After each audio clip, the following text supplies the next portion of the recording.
এদিকে পরপর দুবার হরমুজ প্রণালীকে যুক্তরাষ্ট্রের নতুন এলাকা দাবি করে মানচিত্র প্রকাশ করেছেন মার্কিন প্রেসিডেন্ট ট্রাম্প। তার এই অনড় অবস্থানের কারণ কি, সেই প্রশ্নের উত্তর খোঁজার চেষ্টা করেছেন শাওন মাহফুজ। চলতি মাসে হরমুজ প্রণালীর একের পর এক মানচিত্র পোস্ট করে কৌশলগত এই জলপথটিকে যুক্তরাষ্ট্রের নতুন ভূখণ্ড হিসেবে দাবি করে চলেছেন প্রেসিডেন্ট ট্রাম্প। কিন্তু কেন?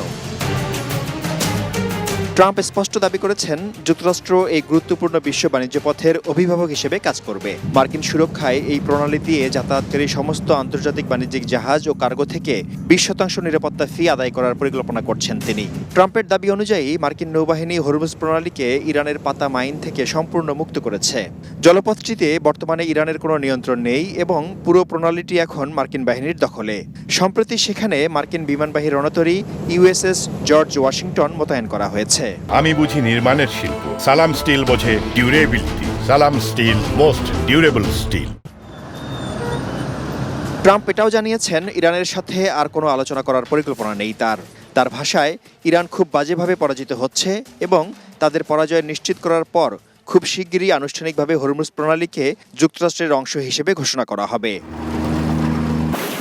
ট্রাম্পের দাবি, যুক্তরাষ্ট্রের করা অবরোধের কারণে এখন আর জাহাজ চলাচলে ইরানের অনুমতি নিতে হচ্ছে না। ট্রাম্প প্রশাসন এই অঞ্চল থেকে সপ্তাহে লাখ লাখ ব্যারেল তেল বের করে নিচ্ছে, যার ফলে বিশ্ববাজারে তেলের দাম কমতে শুরু করেছে।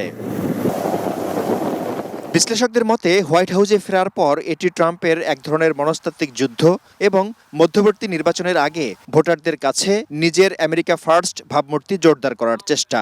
এর আগেও তিনি গ্রিনল্যান্ড দখল বা কানাডাকে মার্কিন রাজ্য বানানোর মতো বিতর্কিত হুমকি দিয়েছিলেন।